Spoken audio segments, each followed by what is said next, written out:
un petit moment que je ne suis pas venue ici.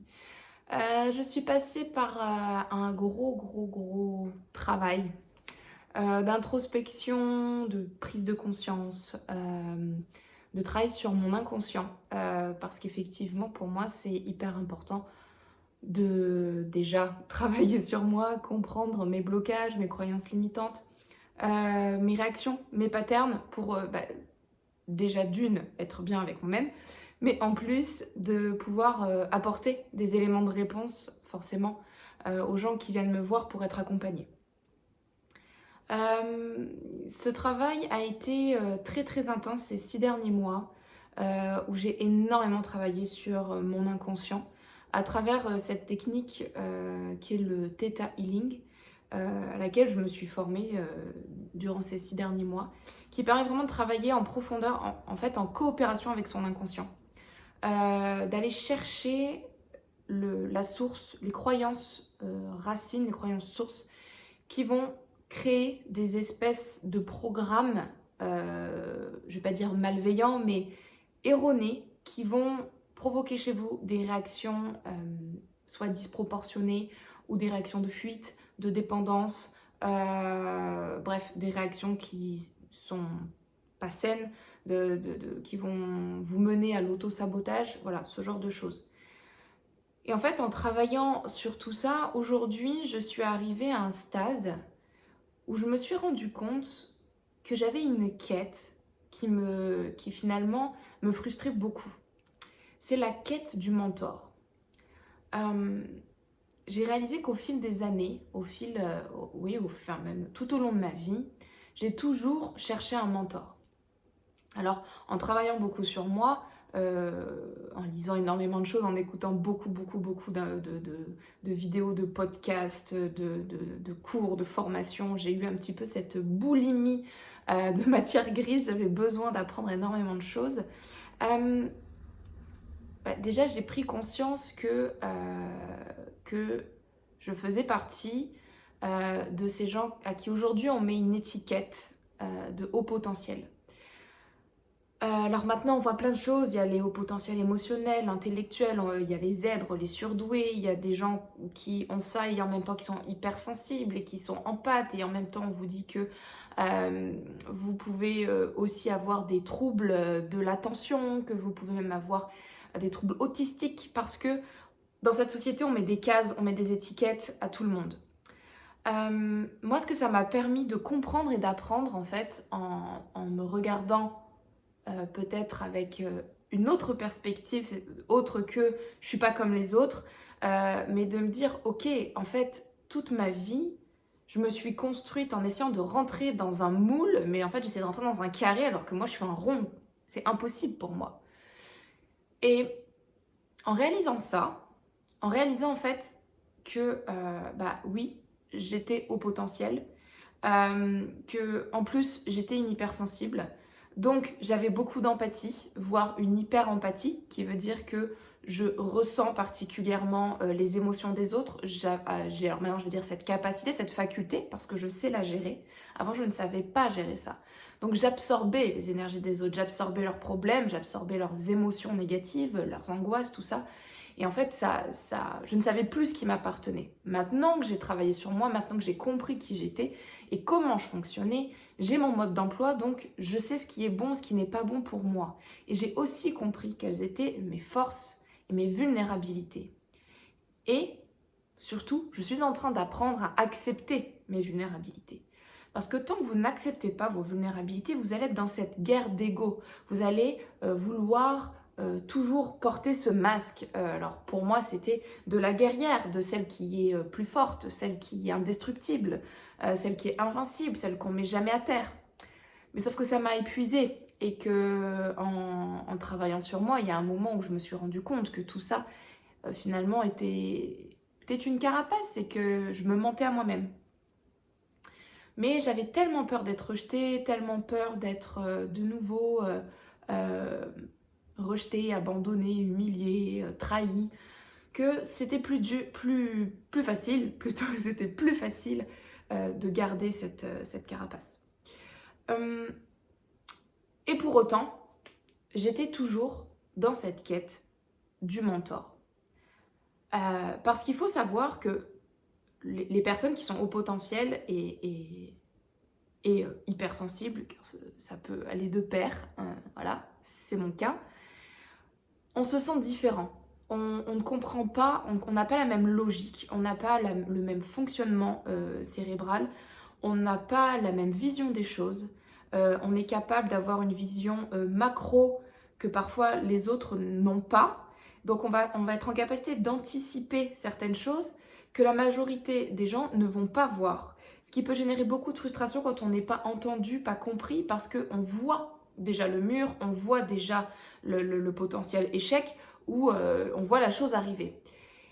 Et quand ça arrive, ça génère énormément de colère et de frustration, et on se dit, ben voilà, je vous l'avais dit, mais de toute manière, on m'écoute jamais. Ça, c'est un exemple parmi tant d'autres, mais qui vient vraiment perturber et qui vient renforcer cette croyance de je ne suis pas comme les autres, je suis une incomprise ou un incompris. Dans ce cas, je vais rester dans mon coin et ils ont qu'à se démerder, en gros. Mais au final, on ne peut pas s'épanouir. Parce que c'est comme si on se taisait, on étouffe ces choses qu'on arrive à percevoir. Cette hypersensibilité fait qu'on ressent énormément de choses. On est capable aussi de savoir quand une personne va ou ne va pas, même si elle fait sa poker face, on le saura. Et ça, c'est très important et c'est très utile dans votre vie de tous les jours, avec vos proches, avec vos enfants, avec vos parents, avec vos amis, avec votre conjoint, avec vos collègues de travail. Et si vous avez des responsabilités et que vous gérez des gens, c'est hyper important, c'est une force cette hypersensibilité. Mais sauf qu'on est dans une société où encore, le chef doit se montrer fort, doit se montrer invincible, infaillible, être parfait sur tous les bords, hein, et tout maîtriser, y compris ses émotions.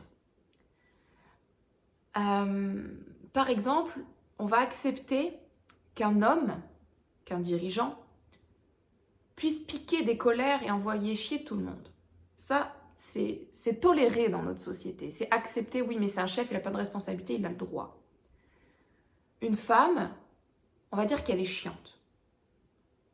Voire, il va y avoir des réflexions bien pires et bien plus misogynes que ça, mais tout de suite, ça va être rabaissé. Sa réaction, c'est limite, oui, mais c'est hormonal, non, mais c'est que ça ne va pas dans sa vie, et je vous passe certaines réflexions que j'ai pu entendre et auxquelles j'ai pu assister.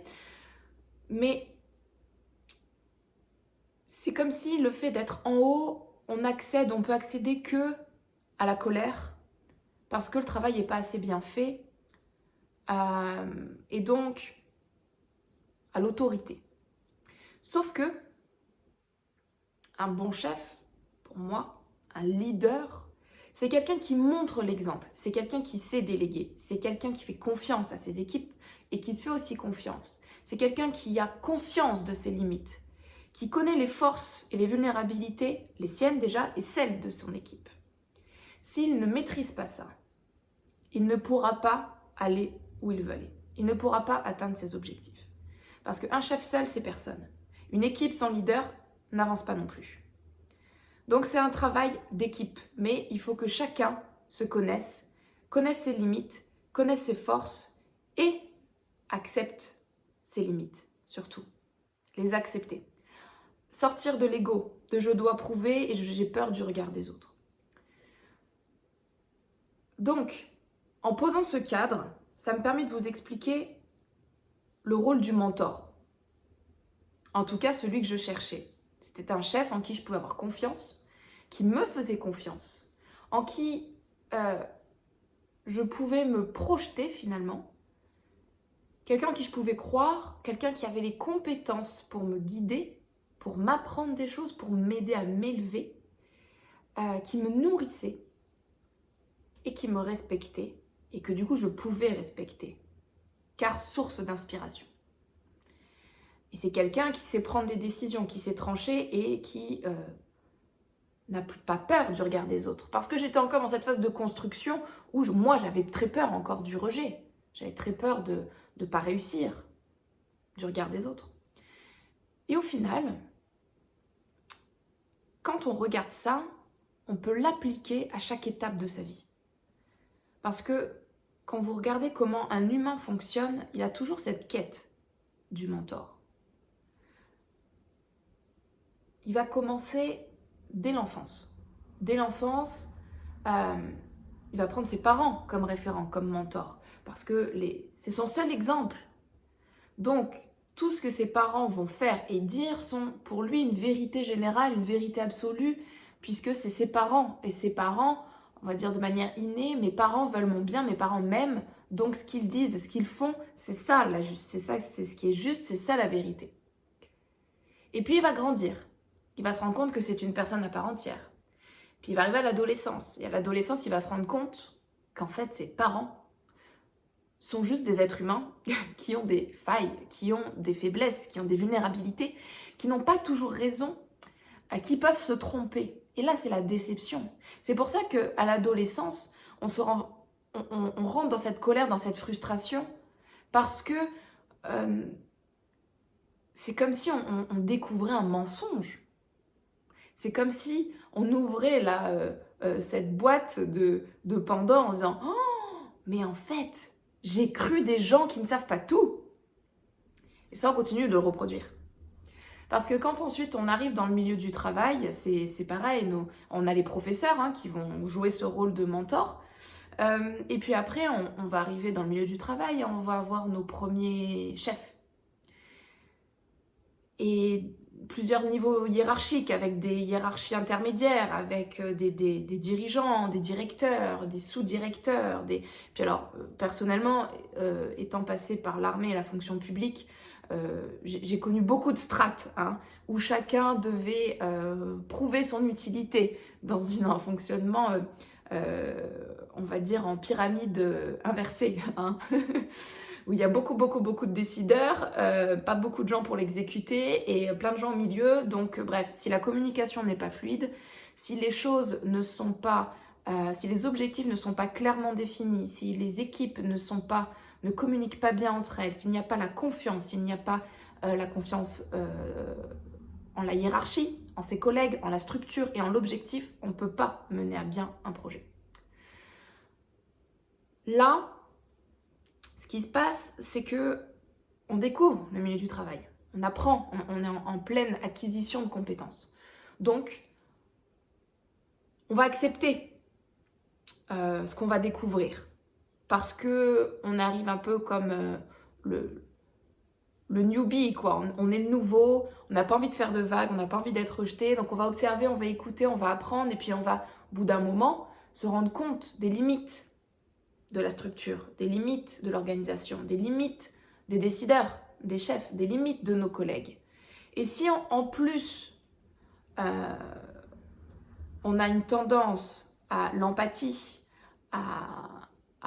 si jamais on est visionnaire, si on arrive à analyser, on a une logique rapide, on comprend vite les choses, on va très vite se rendre compte des petits cailloux dans l'engrenage, on va vite se rendre compte de ce qui ne fonctionne pas.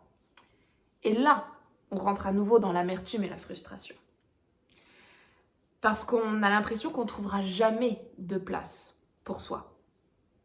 Et on reste dans cette quête du mentor, donc on se dit que forcément ce mentor existe et qu'il est ailleurs.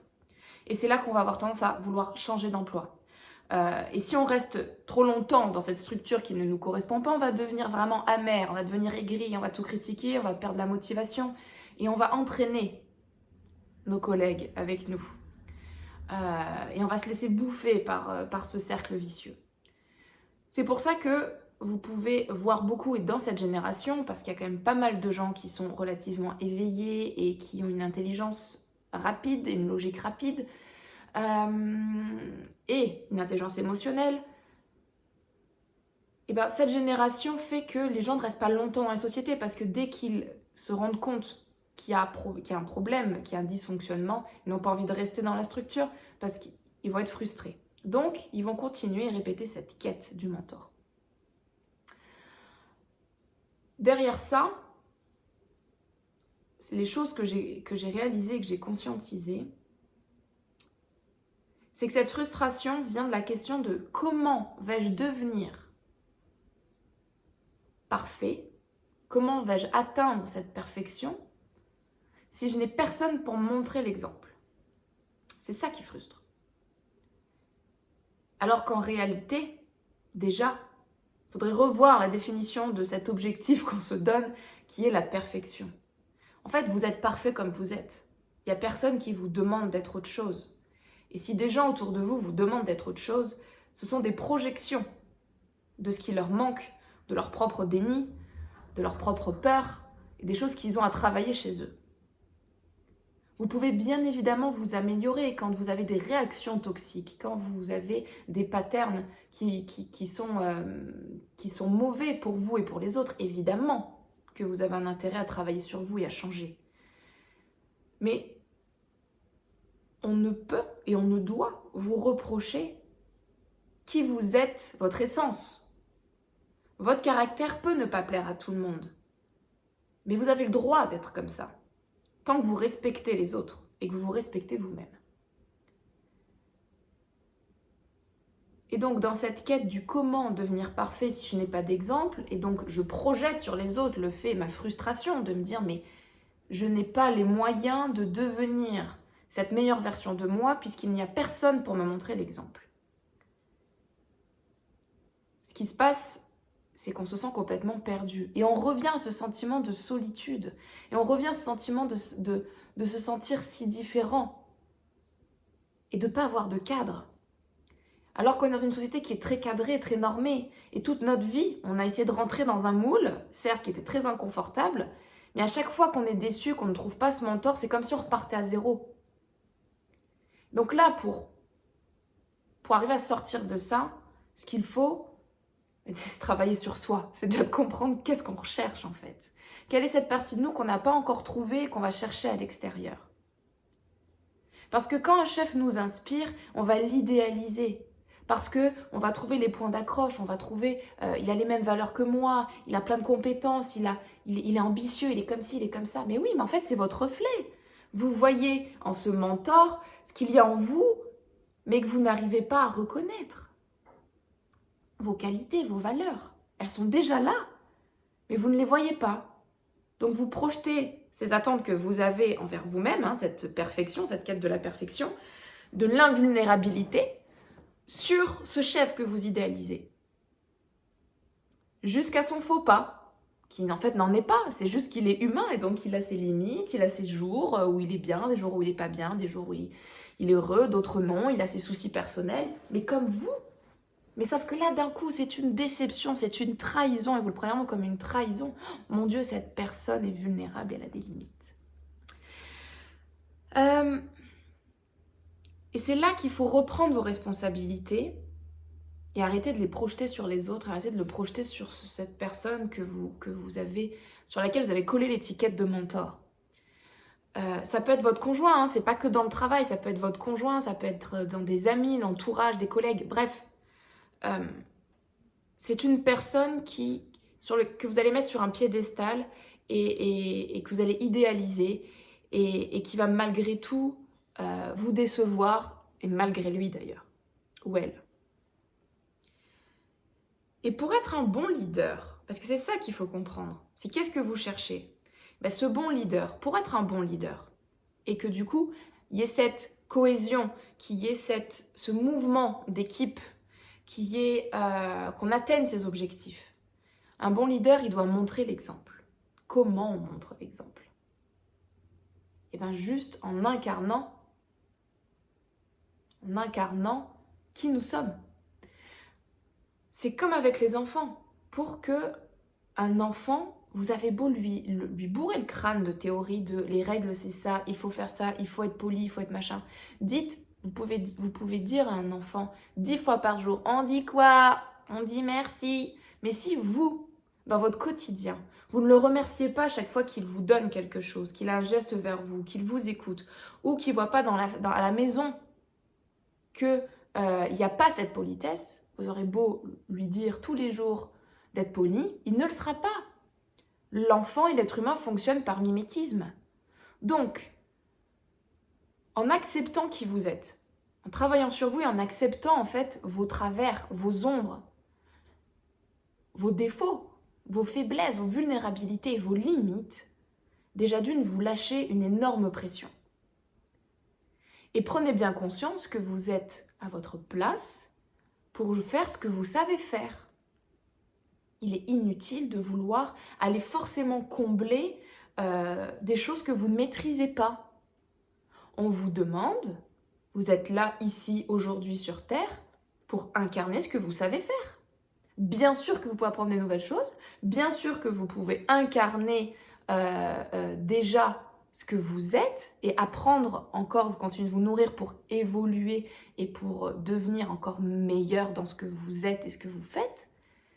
Mais lâchez cette quête de vouloir toujours être plus et toujours être parfait, parce que vous ne pouvez pas être spécialiste du monde entier. Vous ne pouvez pas sauver la terre entière. Vous ne pouvez pas changer le monde à vous tout seul. Par contre, vous pouvez changer le monde en incarnant l'être humain que vous êtes, avec vos savoir-faire qui sont innés, qui sont simples, qui sont naturels chez vous. Posez-vous cette question. Qu'est-ce que je sais faire naturellement?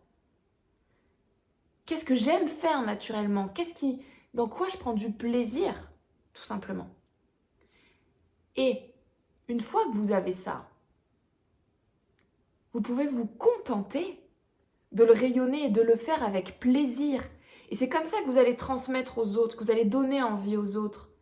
Osez trancher, prendre des décisions, tout en exprimant que, ouais, vous n'êtes pas sûr, mais c'est une décision que vous prenez. Vous prenez la responsabilité du choix. Et c'est ça qui frustre beaucoup les gens quand ils ont un chef, un leader, un boss qui n'assume pas, qui ne prend pas ses responsabilités. Et pour oser prendre ses responsabilités, de quoi on a besoin? On a besoin d'avoir confiance. On a besoin d'avoir confiance en soi. On a besoin d'avoir confiance en son entourage, d'être bien entouré, d'être entouré de gens qui vous aiment comme vous êtes, qui vous donnent cet amour, ça vous donne cette confiance et vous transmettez cette confiance. Parce que vous savez ce que c'est que d'être aimé pour ce qu'on est. Donc vous apprendrez à aimer et à transmettre à vos équipes, aux gens qui vous entourent, cette confiance. Vous serez source d'inspiration. Et quand vous doutez, osez le dire aux gens qui vous entourent, osez le dire à vos équipes. Je doute, je ne suis pas sûre. Ça fera toute la différence. Parce que là, vous allez rendre aussi les responsabilités à chaque membre de l'équipe en disant « Attention, je fais un choix dont je ne suis pas sûre. Mais ensemble, je prends la responsabilité qu'ensemble, nous allions dans cette direction et que nous allions expérimenter ce risque. Si les gens vous font confiance, ils vont vous suivre. Si ça marche, ils vont vous encore plus reconnaître votre valeur. Si ça ne marche pas, ils auront de la compassion parce que vous les avez inclus dans tout ça. Parce que vous avez montré votre vulnérabilité, vous avez osé exprimer votre doute. Et c'est là que ça change complètement. La dynamique du groupe, la dynamique, que vous soyez un dirigeant, que vous soyez même un coach pour vos athlètes, c'est la même chose. Si vous vous montrez toujours sûr de vous, parce qu'on est dans une société où il faut toujours se montrer sûr de soi, mais si vous montrez constamment que vous êtes sûr de vous, comment voulez-vous que les gens autour de vous osent douter, osent se tromper, puisque vous montrez toujours cette force, cette certitude que vous allez y arriver. Alors c'est important d'alimenter cette confiance en vous, mais il faut aussi avoir l'humilité de reconnaître les moments où vous ne savez pas, où vous n'êtes pas sûr, mais où quand même vous allez assumer cette prise de risque. Et c'est là que l'échec n'en sera pas un, quand vous osez prendre un risque, même si ça ne marche pas comme vous l'imaginez. Forcément, vous allez en tirer des bénéfices, forcément, vous allez apprendre des choses, et forcément, vous allez évoluer, et vous allez apprendre de vos erreurs. Ou c'est peut-être juste que ce n'était pas le bon moment, c'est peut-être juste que ce n'était pas la bonne manière, mais que le fond était bon. Mais c'est comme ça qu'on apprend, c'est comme ça qu'on va vers la réussite. Et tant qu'on reste dans cet ego, à vouloir être invulnérable, à vouloir être invincible, infaillible, toujours fort et jamais se tromper, et que quand on se trompe, c'est là où on va se sentir pris en défaut.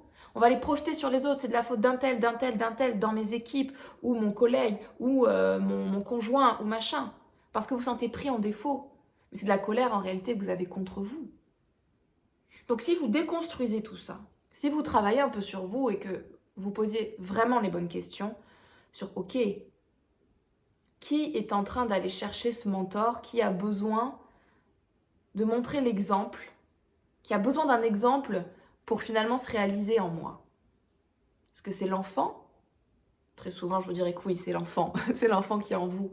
C'est dans l'enfance. C'est la reconnaissance du père. C'est la reconnaissance même, j'ai envie de dire, des pères. A-I-R-E et E-R-E. S, bien sûr. Parce qu'en fait, quand on arrive dans un milieu où on se sent différent, où on se sent incompris, ce qui se passe, c'est que on cherche nos pères. On cherche un phare, un rocher auquel s'accrocher, dire oh, mais je me sens seule, je suis perdue, je comprends pas ces gens. Donc c'est ça en fait, n'oublions pas que nous avons besoin, l'être humain a besoin des autres pour évoluer. Seul on va plus vite, ensemble on va plus loin. Et parce que les autres sont notre miroir. Donc quand vous projetez ces choses-là sur des gens que vous idéalisez, vous leur donnez votre responsabilité de réussite, d'évolution. Mais en fait, ce sont juste des êtres humains. Ils expérimentent comme vous, ils ont peur comme vous, ils prennent des risques comme vous devriez prendre. Et ils se trompent parfois. Et c'est ça qu'il y a à retenir. C'est cette sagesse qu'il faut observer. Plutôt que la jalousie, plutôt que la critique, plutôt que le négatif. Et ce qui arrive, c'est qu'une fois que, cette fois je me mets à la place du leader et du mentor, quand il arrive en haut de l'échelle, ce qui se passe, c'est que le leader se sent de nouveau très seul. Et c'est souvent pour ça qu'on se sabote dans l'évolution, qu'on va avoir tendance à procrastiner, à ne pas se lancer et avoir très peur de la réussite. C'est parce qu'on a l'impression que lorsqu'on arrive en haut, on est tout seul. Et c'est pas qu'une impression parce que dans notre société actuelle, même si c'est en train de changer, le leader est seul. Parce que on est dans une mentalité que pour réussir, il faut écraser. Pour réussir, il faut être plus intelligent que l'autre, il faut être plus stratégique que l'autre, il faut être plus vicieux. Donc on a plein de croyances qui viennent aussi de nos familles, qui sont transgénérationnelles, hein, qui viennent de siècles et de siècles accumulés, qui sont sociétales, collectives. Réussir, c'est mal, surtout en France. Réussir, c'est mal vu. Réussir, c'est forcément écraser les autres, c'est manipuler, c'est avoir de l'argent, c'est mal. C'est le capitalisme. Alors qu'en fait, réussir, c'est donner envie aux autres, c'est motiver les autres. On peut être une source d'inspiration quand on réussit. À condition, bien sûr, de réussir, on va dire, par le bon chemin, pour les bonnes raisons et avec des bonnes valeurs. Et ce qui se passe, c'est qu'une fois qu'on arrive en haut de cette échelle et qu'on se retrouve avec d'autres leaders, on va se rendre compte aussi que dans ces leaders, il y a des gens qui ne sont pas forcément bienveillants. Et puis on va être face à des gens qui ont souvent beaucoup d'ego parce qu'ils ont atteint ce niveau-là par la force, par ce côté invulnérable, par ce côté guerrier. Donc c'est pas là qu'on va déposer nos émotions et qu'on va oser être vulnérable et parler de ses doutes, parce que si on est entouré de gens qui sont dans l'ego, on n'osera jamais enlever ce masque égotique. On voudra toujours garder cette allure fière de réussite, alors qu'on se sent profondément seul. C'est pour ça que l'entourage est très important. C'est pour ça que c'est hyper important de travailler sur soi. Parce qu'une fois que vous vous rendez compte que vous déconstruisez en fait toutes ces croyances limitantes qui vous font douter, qui vous font avoir peur de montrer vos vulnérabilités, qui vous font jouer un rôle, c'est là que vous devenez invulnérable. Parce que les autres pourront vous juger, ça ne vous fera rien. Et par contre, vous aurez suffisamment de bienveillance, d'ouverture d'esprit, de compassion, d'humanité, pour savoir comment emmener les gens avec vous. Et plus être dans un rapport de force. C'est là qu'on réussit. C'est là qu'on a cette dynamique de groupe, d'équipe, de coéquipiers. Parce que oui, il y a des gens qui sont faits pour suivre. Il y a des gens qui sont faits pour l'idée. Mais il faut remettre un petit peu, il faut que chacun reprenne ses responsabilités, fasse preuve d'humilité et de compassion pour le rôle et la position de chacun. On a tous besoin des uns des autres. Mais il faut savoir se remettre en question, pas systématiquement, parce qu'il faut s'accepter comme on est, mais aussi arrêter d'être dans cette quête du toujours plus, toujours mieux, mieux que le voisin. Vous êtes là pour juste apporter ce que vous savez faire le mieux. Parce que si vous remplissez cette case, eh ben votre voisin, il va venir, il va combler comme ça l'autre case. Et au-dessus, quelqu'un va venir, va combler comme ça. Et une autre va venir combler comme ça. Comme une ruche. Chacun a son alvéole de compétences, ses limites. Et c'est ok. Et on viendra vous chercher pour ce que vous savez faire. Et si vous ne savez pas faire, osez dire, ben ça je ne sais pas faire, voici ma limite. Par contre, tu peux peut-être aller voir telle personne. Ça ne fait pas de vous un mauvais chef, ça ne fait pas que vous perdez votre pouvoir. Au contraire, vous avez cette intelligence, cette capacité à vous remettre en question, à connaître vos vulnérabilités et à orienter la personne vers qui de droit, qui saura au mieux l'aiguiller. Que pensez-vous que cette personne pensera de vous? Que vous savez faire preuve d'honnêteté, d'humilité, et du coup vous êtes quelqu'un de respectable. Donc si je vous dis tout ça,